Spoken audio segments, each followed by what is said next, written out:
Alright, welcome to podcast number 11 with your boy, Angelo.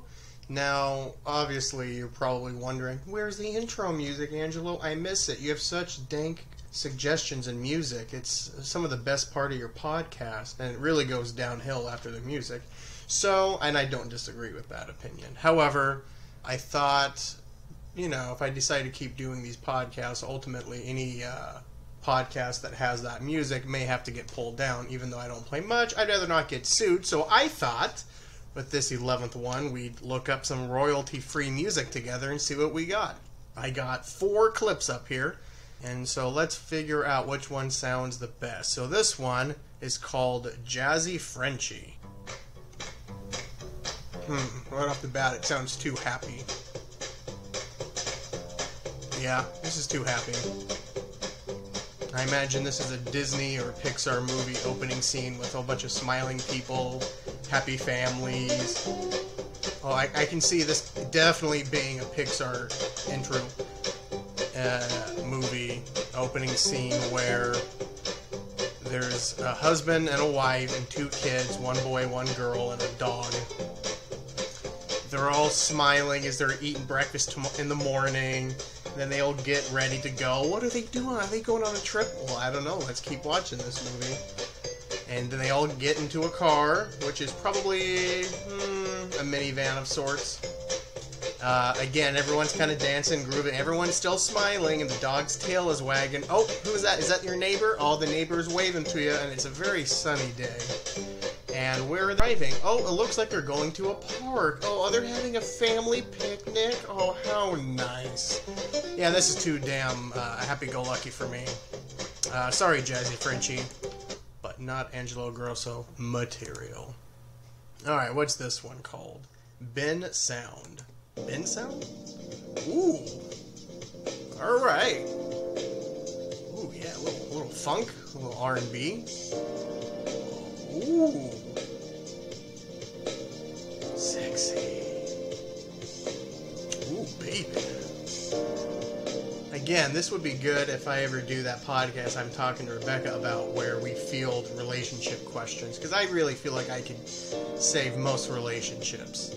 I really should be a relationship counselor or an advisor, whatever buzzword you want to use. Basically, I can fix relationships, I feel. But this would be a good intro to that.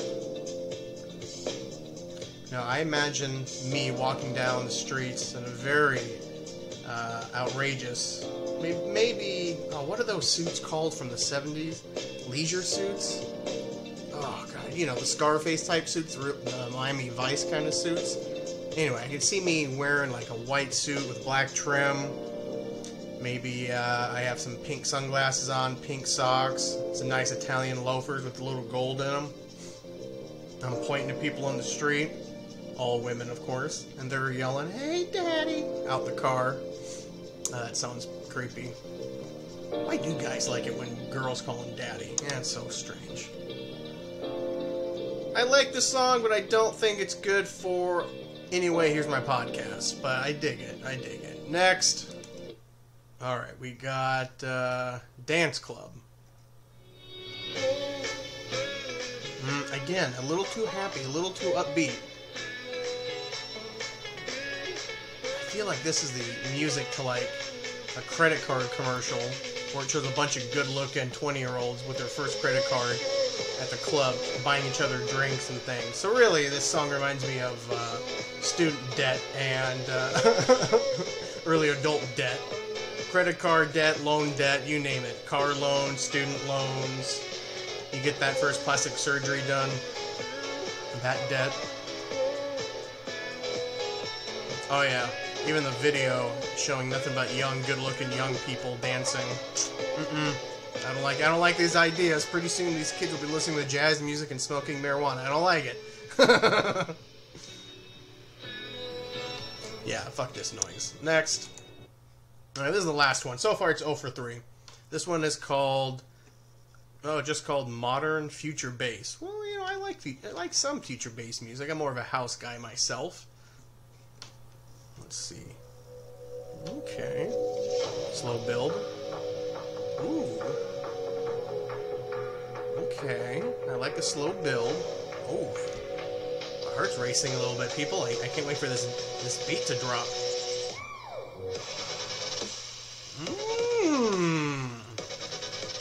Angelo kind of likes this one. I can't envision a happy-go-lucky Disney Pixar family or a bunch of kids raving in a club and getting into debt. And what was the other one? Oh, the other one was just too much of a pimp jam for the kind of podcast that you're listening to right now. This is a possibility. Ooh, I like the drop a little bit. Let's see, what's the second drop going to sound like? How long is this mofo? Oh, we're almost halfway through it already. Well, come on, get to it. You're building and building. Oh, well, this is already a no. It just takes too long to build, man. Time is of the essence on these podcasts. Alright, well, you had me and you lost me. Oh well, people. I can either keep dancing with the devil there, keep jumping over the fire, or whatever the other sayings are, and start playing whatever music I want to play, or we just have nothing at all. No, I mean, I guess there could be a third option. I actually do find some royalty-free music that's nice, so leave it up to me. I'll figure it out. But anyway, so that's what's going on with this introduction of the podcast. A lot of nothing is what's going on. What the hell is that even about? Moving on, I'm pretty happy today. And for those of you who do not like sports or do not find sports entertaining, sorry, I'm going to talk a little bit of sports here. Tough titty said the kitty, but the milk was mighty fine. I think that's how the saying goes. I never understood that saying. I just would hear it a lot when I would watch old Looney Tunes back when I was a kid. But by the way, if I had to choose who raised me better, early morning cartoons or my parents, 60-40. It'd be tough. I would say 60% my parents, 40% child cartoons, Saturday morning cartoons, Godzilla, WWF. Anyway, and I remember there was a Bugs Bunny Looney Tune episode. I don't know if it was with Elmer Fudd, Daffy Duck, or Yosemite Sam, or whatever. But I remember Bugs Bunny saying, "Hey, tough titty said the kitty, but the milk is mighty fine." And the fact that he said kitty, maybe it was Sylvester. Wasn't Sylvester the cat with Tweety and the old lady? Anyway, we're getting off topic here, people. Jamal Adams is a Seahawk, and I am loving it. Big fan of the trade.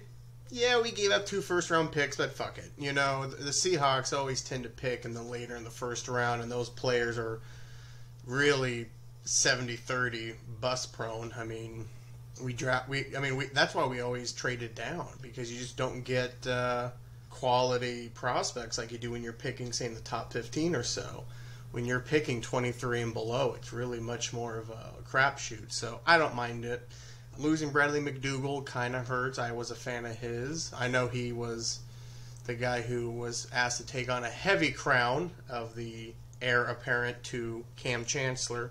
I don't think, obviously, he never reached that height, of course. Excuse me, Corona. And so, but I think he did an adequate job. I think he was an above average safety, but come on.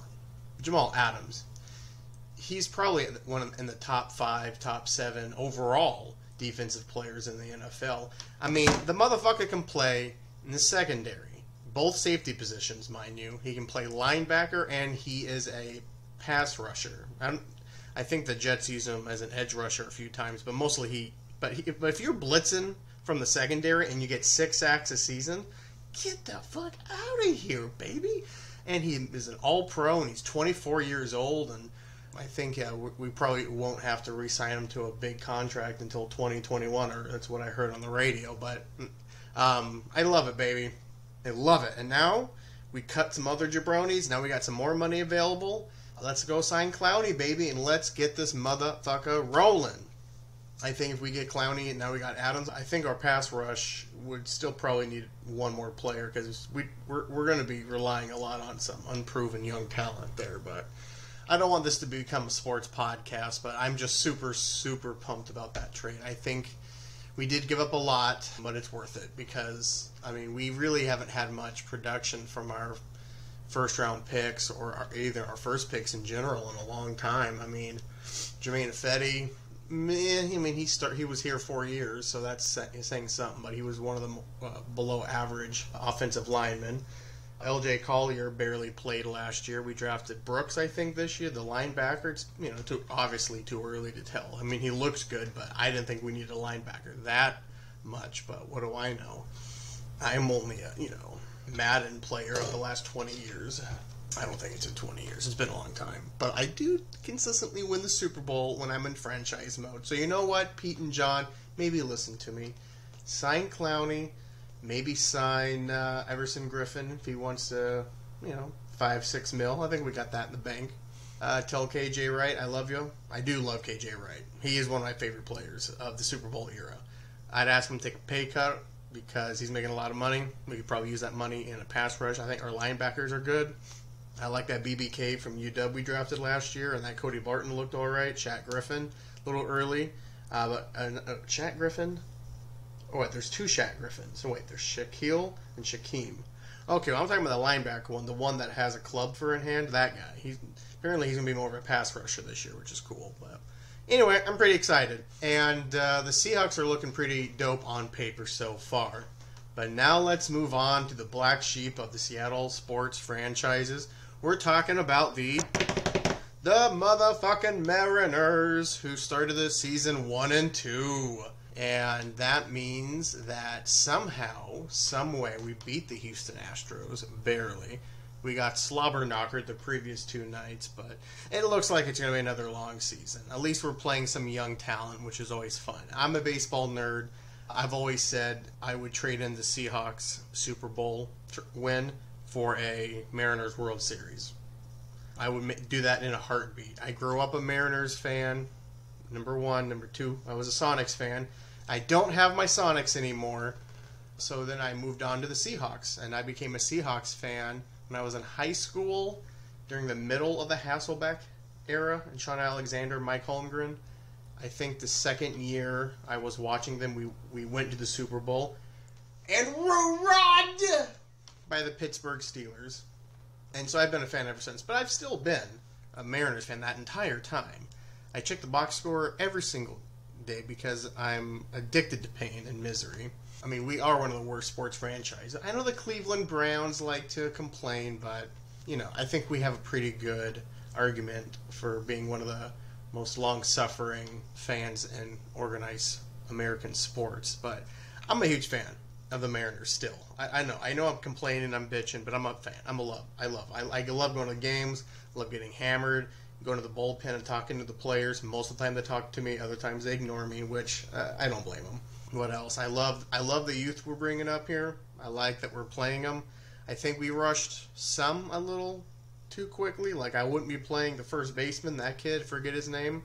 I think he should probably go down to the minors, but I like that we are starting Kyle Lewis. He looks good. I know the comparisons are King Griffey Jr. Okay, calm it down. I'd be happy with Mike Cameron at this point, people. And if you know who that player is, congratulations. You're a dork like me and love the Mariners. I'm actually on the fence if sports should even be played at all because of the coronavirus, but I also understand that sports kind of bring us together. There's something about it. There's something about the competition.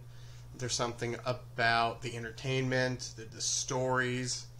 There's something about it. So I understand that argument. But you're also asking a lot.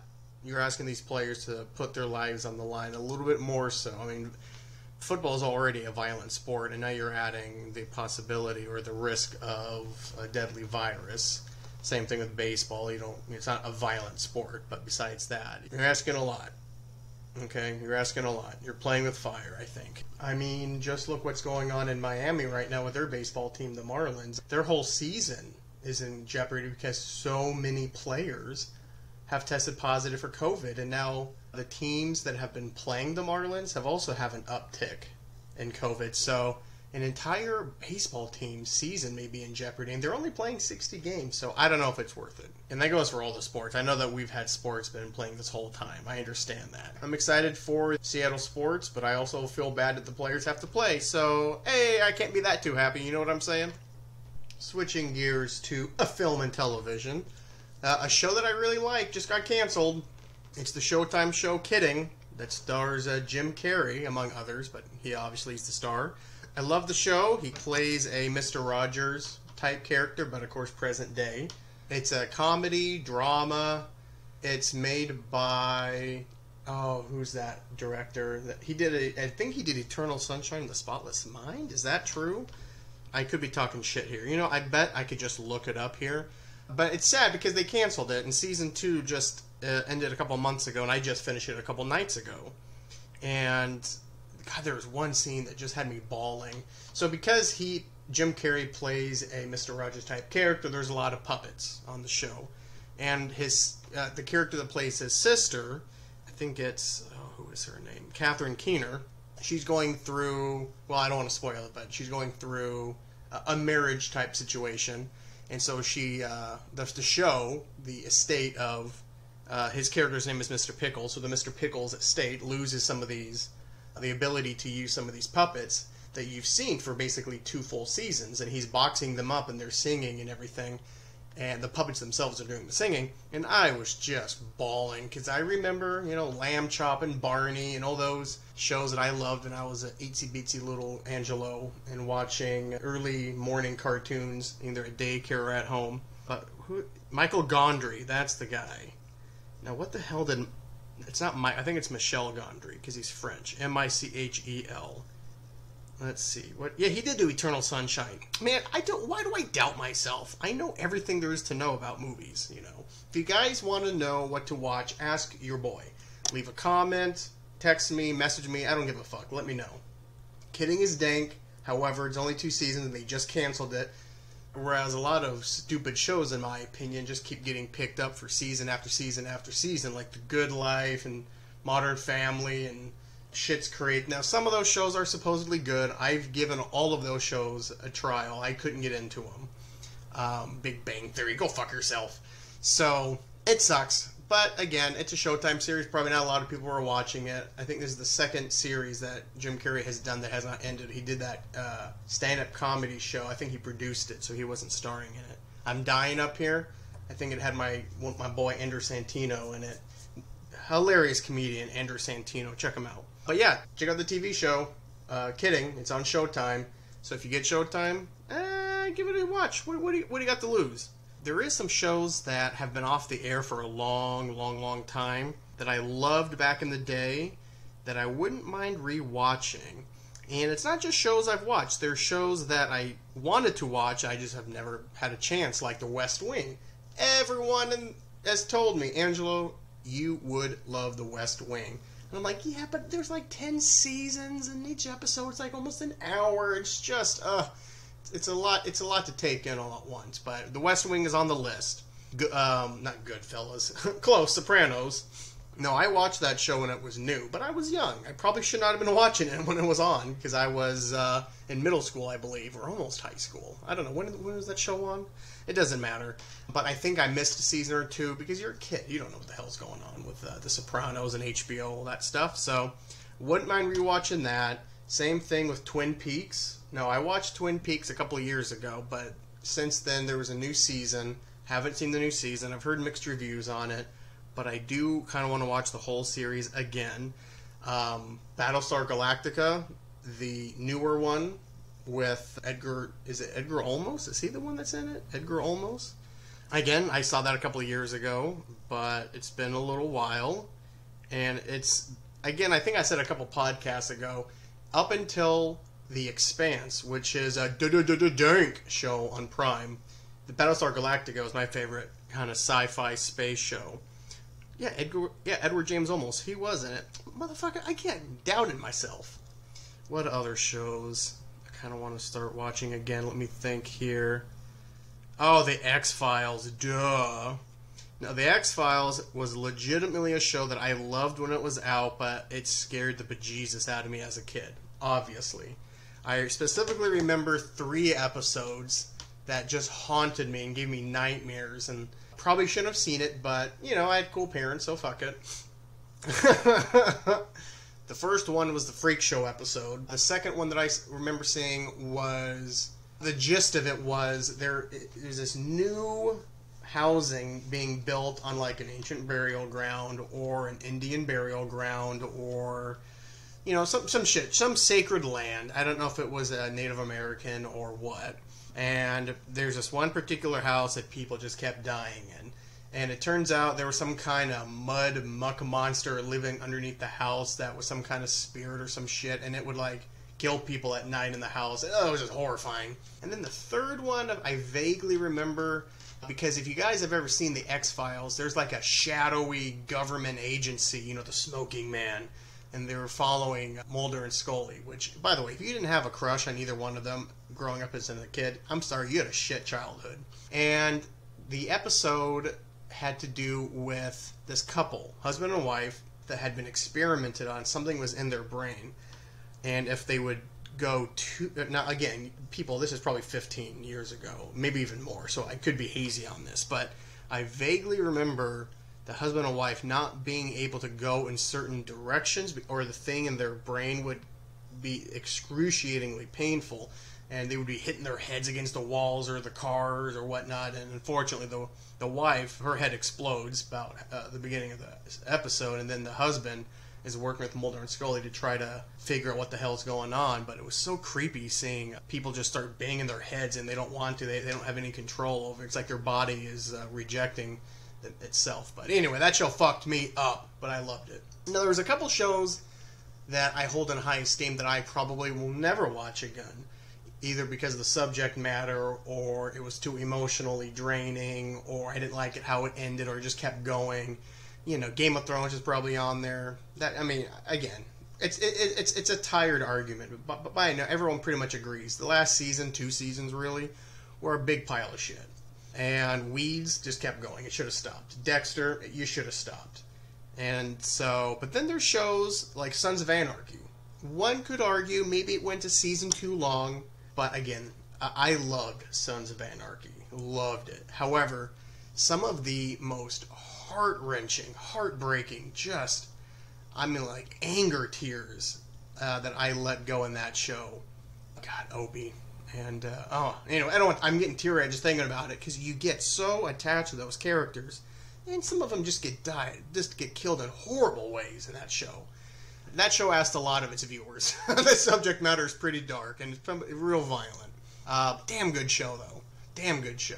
And, hey, if you guys want to watch something new, and you are in the mood for something that will wipe you out for a couple days, try watching Sons of Anarchy. But I think those are the shows that come to mind. Lost, I don't think I'll ever watch that show again. Yeah, some shows don't deserve it. A rewatching. Comedies are a lot easier than dramas, obviously. Like, I probably have seen It's Always Sunny in Philadelphia, Arrested Development. Every episode of theirs probably 20 times a piece. Seinfeld, Simpsons, same thing. Same deal.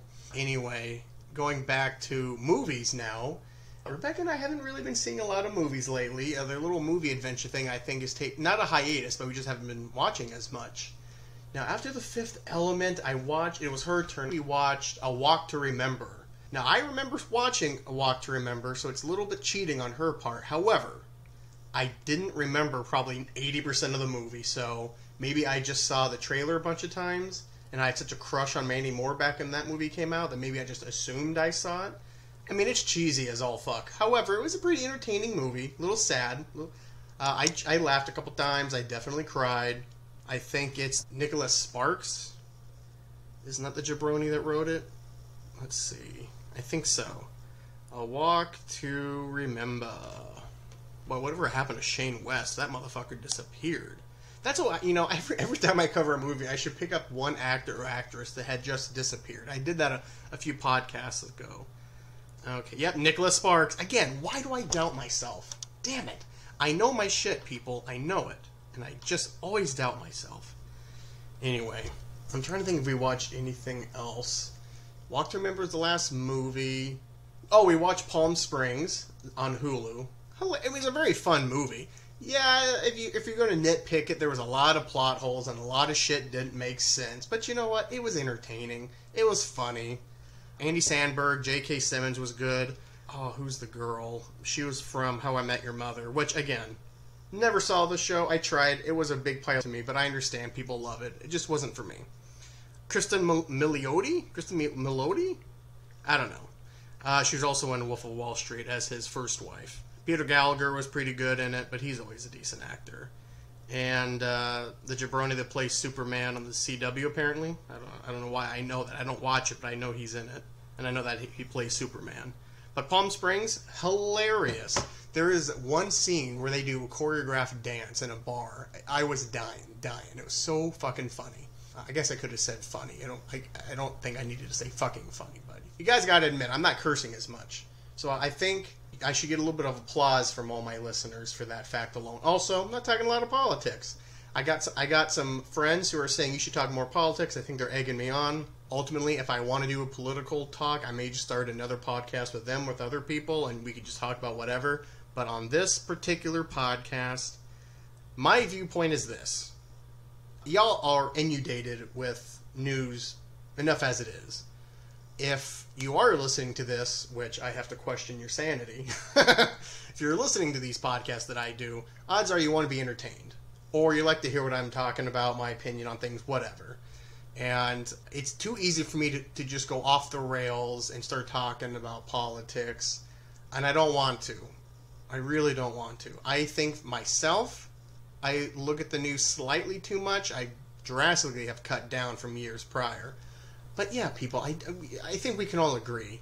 We're much more closer when it comes to thoughts and ideologies than what the media tells us we are. Because if you watch CNN, MSNBC, or Fox News, you need a lobotomy. Stop watching it. Stop watching it. It's not news anymore. Everything's got a spin or an opinion. It's insanity. Try to find a source of news that just tells you the facts. And if they're going to give you a spin or an opinion, they will tell you, and by the way, here's our opinion on this. Or if they bring a guest speaker on, they say, hey, this jabroni worked for Obama's re-election, or this jabroni worked for Trump's election campaign. So you know, okay, so whoever's going to be talking, they're going to kind of be biased towards whatever. You'll need to know these things. Also, you need to know who's been taking money from who. If some, jabroni's going to be talking about the pros of fracking, and they say, by the way, this guy's also been given $500,000 by fracking companies, well, this dumb fuck is going to be spouting lies. So I think we can all take a break from it, all right? You come to your boy Angelo for a few things. Maybe if it's political, fine. Because I have plenty of soapboxes I can get up on and start ranting and raving. You want to hear my opinion on Kanye? You got it. You want to hear my opinion on the protests? You got it. Chop? You got it. I could keep going down the list. But I'd rather not to, guys. I'd rather just keep it light and fun. This quarantine's taking a lot out of us. The last couple of weeks, I've been having more moments of kind of just, not depression, not loneliness, but just kind of, meh, the not giving a fuck attitude where I don't really feel like doing anything, but nothing sounds good. Even smoking weed or drinking doesn't sound good. Working in the yard doesn't sound good. TV, video games, reading, writing, nothing really sounds good. I want to do something, but nothing sounds good. They used to be, a few times a month. The last month, however, I would say it's been happening more and more, so I'm trying to get out of that. Just trying to stay active, trying to stay happy. I try to force myself to do things I know I will enjoy once I start to do them. Anyway, I find it helpful if anyone is looking for recommendations. Maybe you feel the same way I do. Just try reaching out to someone you haven't talked to in a while. If you feel better doing it through text, do it through text. I would recommend a phone call, but if I leave it up to you. I think it's worthwhile to check in on people. Someone that you haven't talked to or seen in a couple months, just give them a little ring, give them a little text. Don't ask them for anything. Don't abuse your kindness to get something out of these poor bastards. Just check in, hey, it's been a little while. How are you and the family holding up? How are you and so-and-so? Whatever. I don't have to write the script for you, jabronis. You're an adult. So, that's just what's been helping me.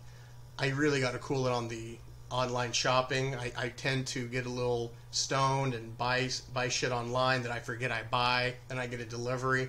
And I'm like, who the fuck bought a little tiny mirror? Or who bought these shoes? Who bought these solar LED lights. Me. It's always Angelo. It's always me.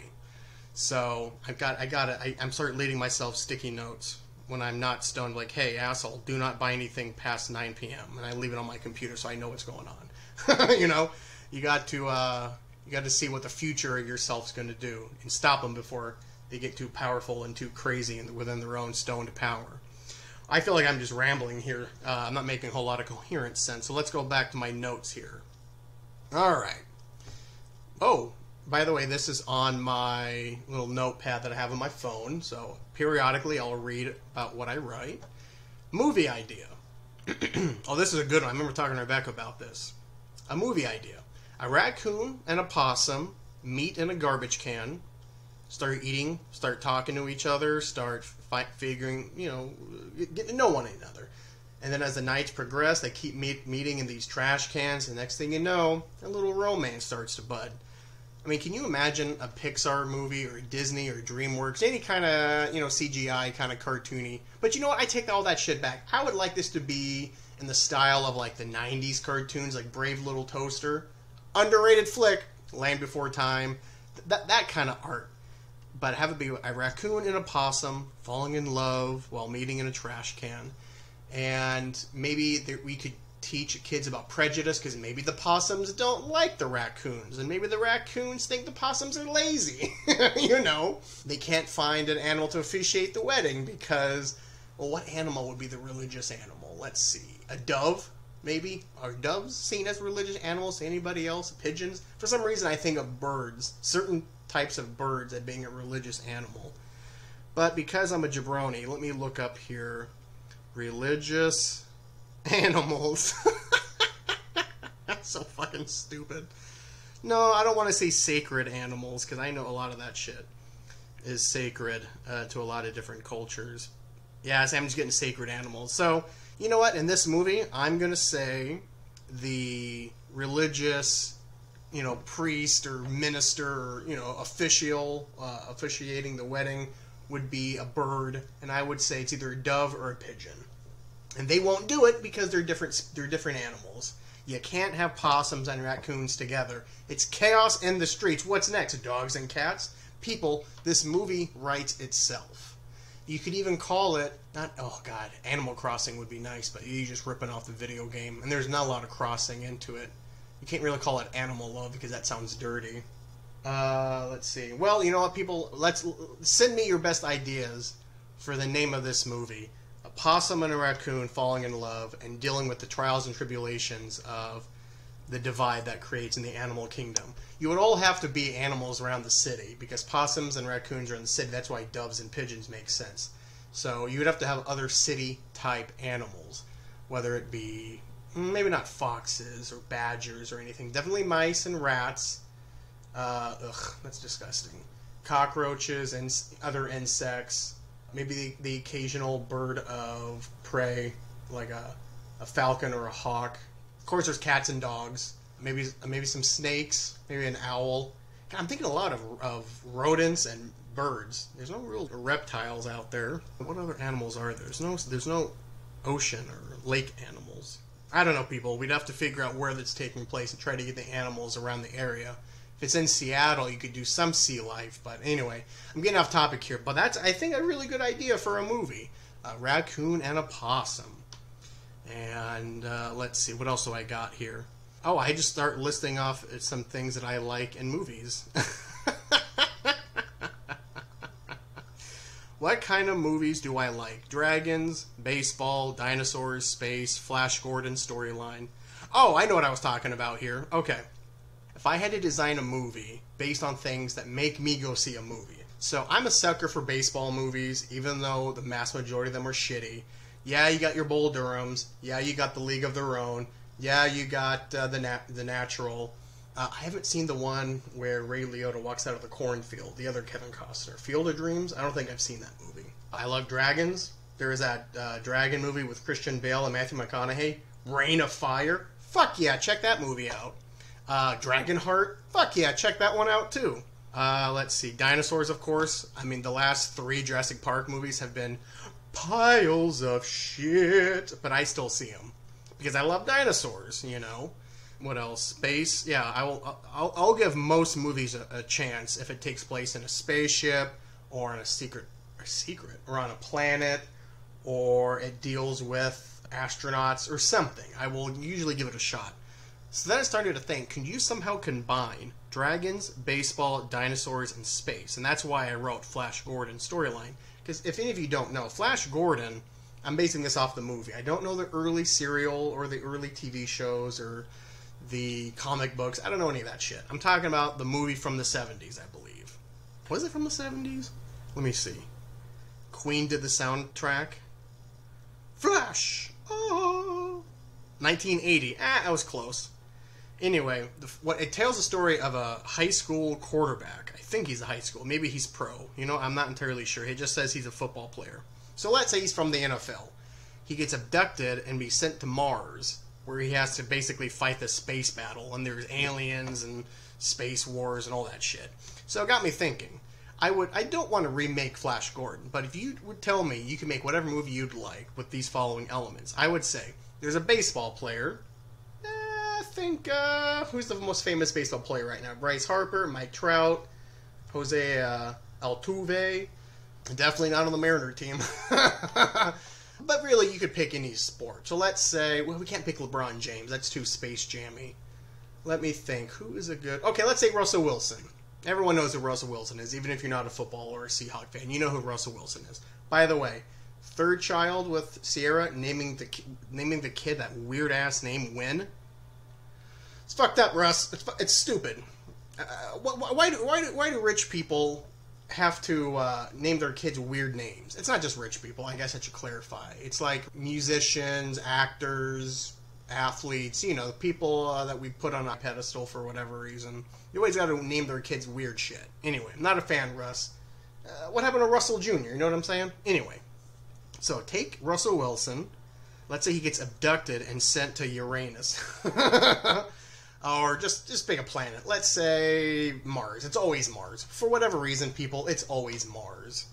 But you know what? Let's throw a curveball. Let's say we're going to send Russell to Jupiter. Maybe there's a secret society inside Jupiter, because Jupiter's so massive, even though it's all gas and there's not really a foundation.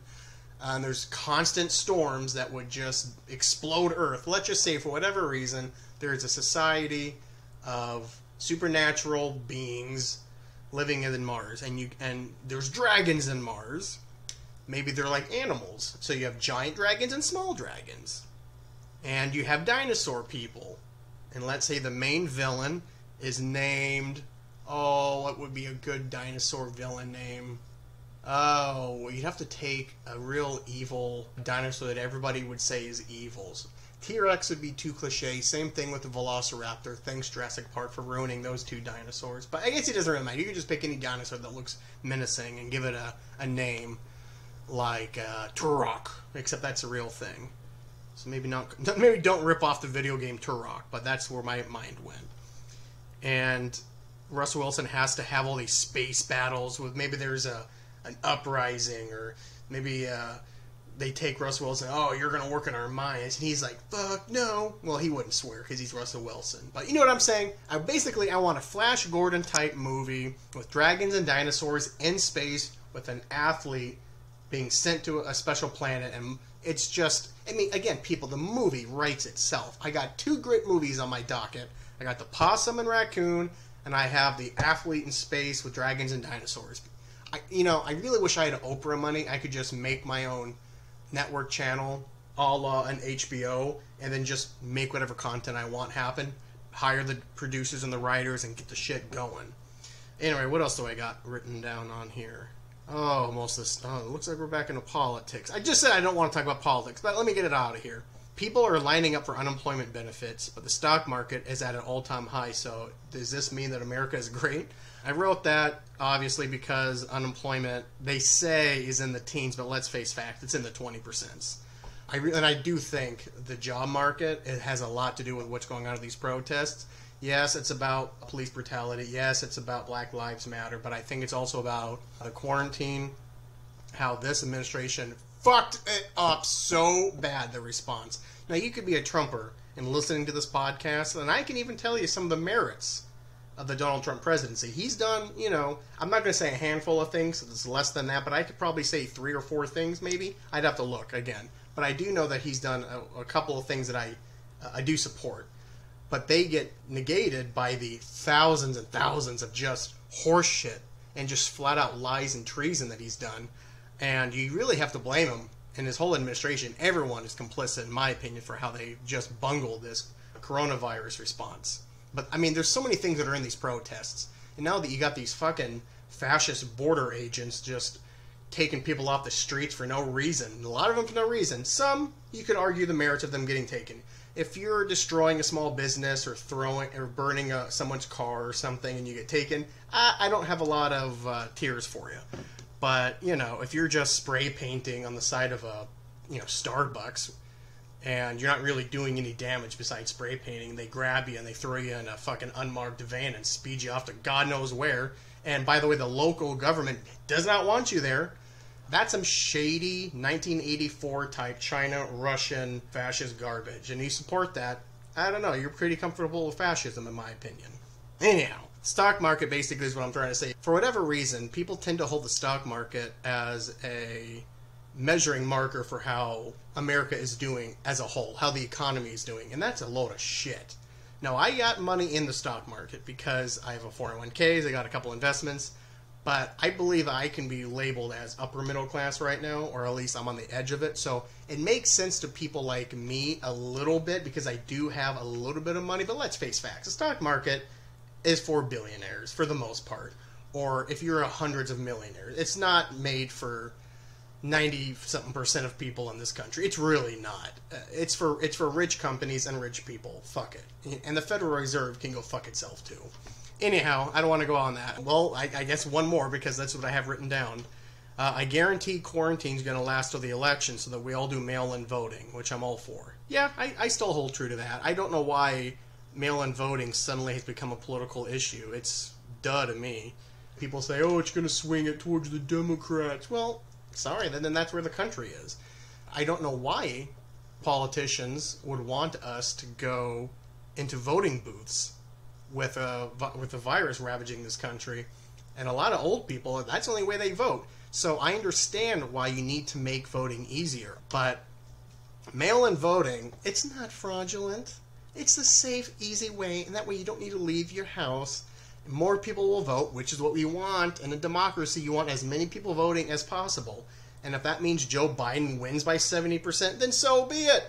I'm not a huge fan of Joe Biden, but he's head above shoulders better than this Cheeto dick pedophile we got in the office. I kid, people. I kid. He's also racist.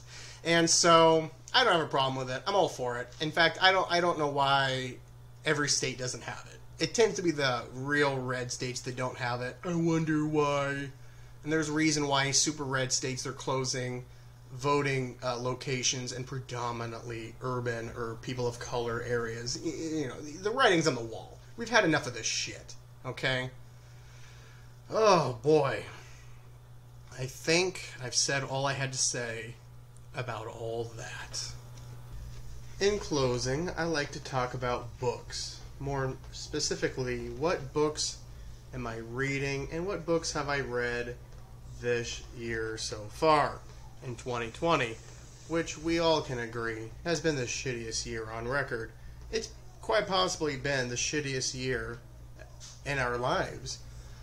I'm 33. It's definitely the shittiest year in my 33 years of life. I have older parents. They're in their 70s. I wonder if they would agree, or at least they would have this day in the top, or this year in the top 3 or 5. Anyway, back to books.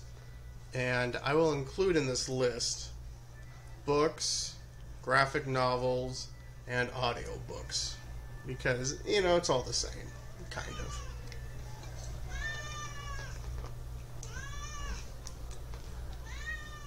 Oh, you again. Anyway, let's get going. I just finished on audiobook The Order of Time by Carlo Rovelli, and it was read by Benedict Cumberbatch, Dr. Strangelove himself. It's basically about time. Time is a mystery that does not cease to puzzle us. Philosophers, artists, and poets have long explored its meaning, while scientists have found that its structure is different from the simple intuition we have of it. And then it goes through a bunch of ideas about trying to understand time and what they call the time flow. I thought it was pretty rad. I understood about 60% of it, to be honest. I give it a solid 4.1 out of 5. The one before that, I could not finish it. It was a pretty bad graphic novel that I was recommended. Why? The Last Man. In summary, there's a disease in the world. All men die, women take over. This one random dude is immune to it, so he's the only man left on the planet. Well, through what I read the first book. But I couldn't get into it. It was all pretty predictable, pretty lame. I didn't like it. So, I give it a 2.1 out of 5. I will not continue reading that series. The one before that was a Daniel Close book. He's kind of does a book / graphic novel, kind of the same thing. It's a good combination. Patience. It's a psychedelic science fiction love story. It was pretty cool. I'd like to see this be a TV show. If they could get like Lindenhoff, the guy that did The Leftovers and Watchmen, to do this, I'd watch it. Faux show. I mean, it is pretty crazy. It's exactly what it is. It's a psychedelic science fiction love story. This guy tries to travel back through time to save this one woman that he loved because of something horrible and life-changing consequences, and he just tries to right the past's wrong. It's pretty awesome. I mean, Daniel Close has done some great stuff. He did Ghost World, Wilson, which is great, The Death Ray, which I like too. But anyway, that one's pretty cool. Patience. I give that one a 4.3 out of 5. LaFonda, I give you a 5 out of 5 for annoying me. The last book I'll go into that I've read is America Before, The Key to Earth's Lost Civilization by Graham Hancock. That was a Joe Rogan podcast recommendation, and the book is great. I enjoyed it, but again, it was pretty hard to follow on audiobook, so again, I probably understood 65% of it, which is better than the time one. But it's still entertaining. Basically talks about this hypothetical or American early on history because of all the stuff that we've been finding and the scientific advancements of archaeological and geographical discoveries made over the last couple of years has kind of expanded our history of all this unknown civilizations, and it's pretty fun stuff. It's entertaining to say the least. Is it 100% accurate? I can't speak to that. I don't know. I'd say 50-50. But I enjoyed it. I give it a 4.25 out of 5. Boom. Okay. And we're going to end it on the book that I'm currently reading. And that is The Water Dancer. Now, The Water Dancer was recommended by a buddy of mine. Oh, and it's written by Ta-Nehisi Coates. And I probably am mispronouncing that. But Ta, T-A, then a little dash, Nehisi, N-E-H-I-S-I, Coates, C-O-A-T-E-S, The Water Dancer. I'm almost done with it. I think I have less than 100 pages. So far, it's an amazing book. Right now, it's a 4.5 out of 5, but I'm so excited for the ending. It could be a high one, people. It could be a 4.7 or a 4.8. But, even if the ending is bad, I can't see it going below a 4.4. I'm really enjoying this book. It's about this young Hiram Walker who's born into slavery, bondage. When his mother is sold away, he's robbed of his memory of her, but was gifted with a mysterious power. So it's a little science fiction-y, but it's cool. It talks about slaves and trying to save each other through this magical railroad. I mean, it's pretty fucking fun. It's a pretty fun book, guys. It's an amazingly beautiful and some pretty tragic shit in there too, but it's an amazing read. Like I said, the worst it's going to get out of me is a 4.4 if the ending's bad, but so far the book has been dope. I don't think it's going to be a bad ending, so I recommend that, baby. And on that note, I think we're going to end this podcast. I hope you enjoyed yourself. Be kind to one another. Talk to people. Don't shout or yell at people if you don't agree with their opinion. Some things deserve mockery. Most things don't. Most things don't. Most things can be talked down. Most things, if you just let someone talk, and once they've aired their grievances, most of the time they will be like, wow, no one's ever let me talk for so long, my goodness. And then you can be like, okay, do you feel better? Okay. you're batshit crazy, but, you know, I'm glad you got it out there. And then you can, you know, take it from there. So, just talk and listen. Probably more on the listening part. But again, it depends on the subject. Sometimes someone says something and they deserve to get punched in the mouth a few times, you know. But anyways, I'll end it on this. Give 99% love, everybody. Love ya.